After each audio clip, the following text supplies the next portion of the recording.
For those of you who are new to my channel, I am Ashley Love, fashion designer, fashion illustrator, fashion design professor. I'm basically a fashion extraordinaire. For those of you who have been here before, welcome back. I am so happy that you're here. So, it's been a minute since I've been here, as you can see. Life has really been lifing, but I am here to give you all a creative update to let you all know what has been going on with me. So, before we start, quick note, a lot of you all have been asking how you can support my creative work, and now I have a virtual tip jar. So if you'd like to contribute, here is the link. I will also put the link in the description. Anything you give truly helps me create more fashion content for you. So now, first big update. So, I'm working on a coloring book. It is an adult coloring book. So, because I have been gone from YouTube for a while, a lot of people didn't know this, but I'm creating a fashion coloring book called Beyond the Standard, A Century of Curvaceous Style.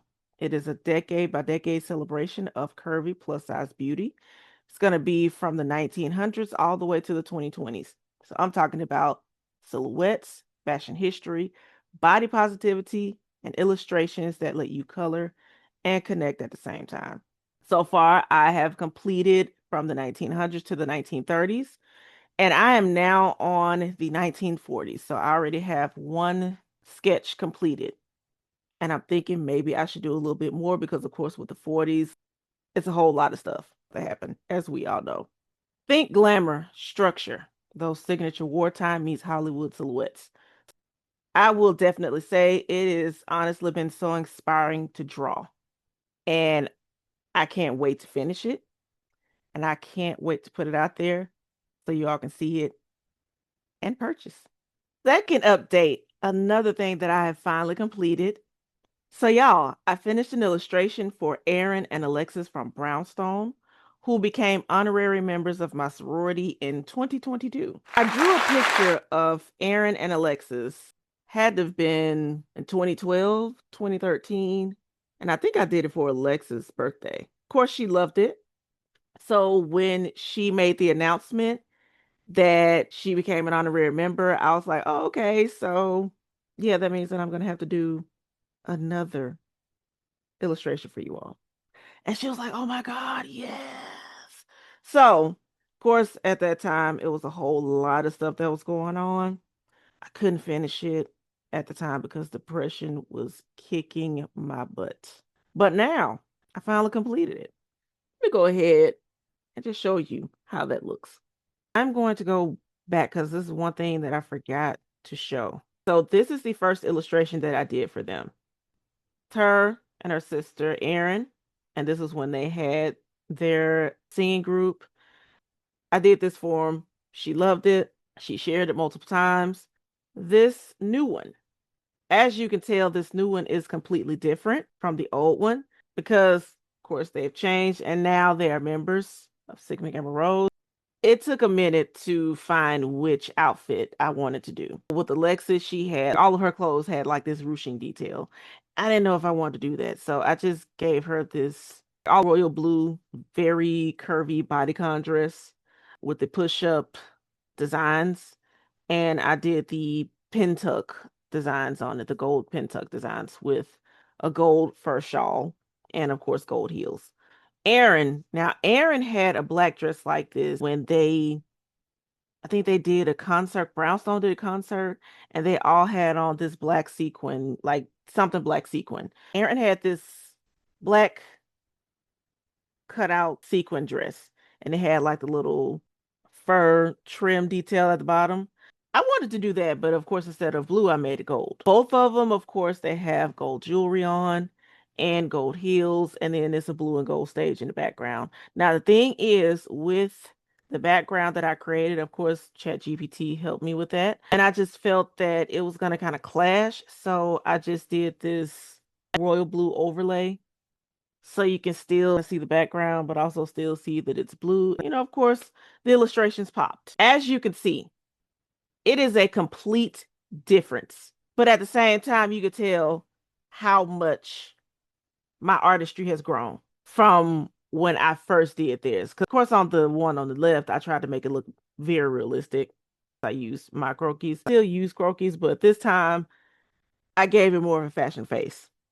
Both are really cute, but you could tell that I put a lot more detail in it. Also, I think the one on the left, I used Illustrator to create it, whereas the one on the right, I used Adobe Fresco. Now that I have a new laptop, I have really been playing around with Adobe Fresco.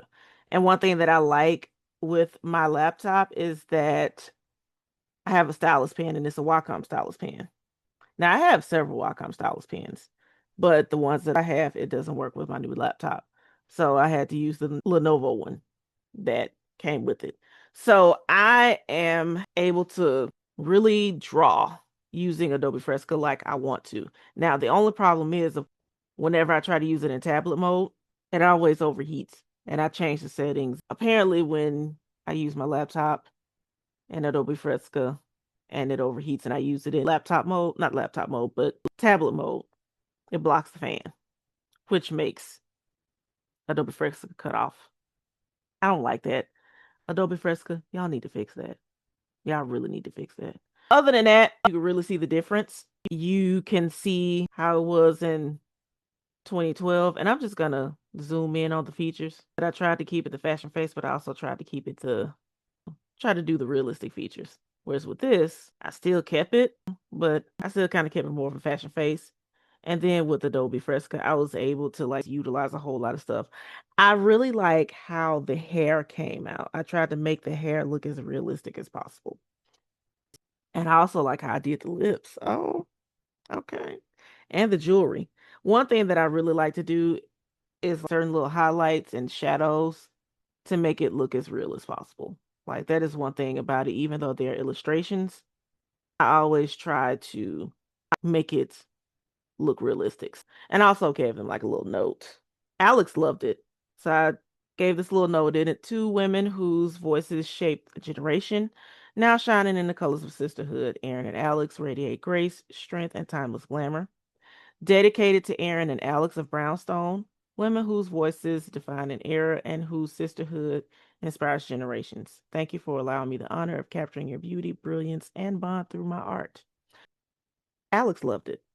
And of course, when I told her that I couldn't finish it like I wanted to in the past because I was battling depression, she of course said that she would pray for me. But yeah, she loved it. She loved it. I am happy about that. I'm happy that I'm doing artwork for people and they love it. They are inspired from it. And that is like one thing that really makes me happy as an artist. You all have seen my shorts. Even though I haven't been doing these videos for a while, I still upload my little shorts. And one thing that I noticed is that my shorts has gotten more views than my videos. So I'm going to be doing more videos. I've also been thinking of doing more of an educational aspect when it comes to my videos because one thing that I notice is that when I talk about different people who are a big inspiration in fashion, whether they're fashion designers, fashion models, a lot of people don't really know about them. I remember telling one of my friends, who was also my colleague, I remember telling her about this fashion model, and I've been researching this fashion model since I was a teenager. Her name is Danielle Luna. So Danielle Luna is like the first official Black supermodel. She was the first African American on the cover of Vogue, and she was on Vogue in the 60s. I can't remember the exact year, but I know it was in the 60s. When I talked about Danya Luna to my colleague, she was like, wait, huh? What? And I'm like, you don't know about her? So I had her to look her up, and she's like, oh, I definitely need to talk about her. That whenever I talk about anybody in fashion who's very inspired, especially Black people in fashion, it's like a lot of people don't know that these people existed. A lot of people don't know that the first Playboy bunny uniform was designed by a Black woman. I want to try to put more educational aspects in it. What's next? I'll be posting more behind the scenes videos. I'll be posting more shorts. I'll be showing more illustrations. Again, fashion history, because I already gave you one fashion history, but I'm going to be posting more fashion history, digital tools, sketching, all the things. So make sure you subscribe if you want to follow my creative journey. All right, y'all. That is my update. Thank you so much for watching and supporting me. Whether it is through a tip, a share, a comment, or just showing up, I truly appreciate it. Make sure that you like, subscribe, and stay tuned because I have a lot more coming. And I will see you all in the next video. Bye.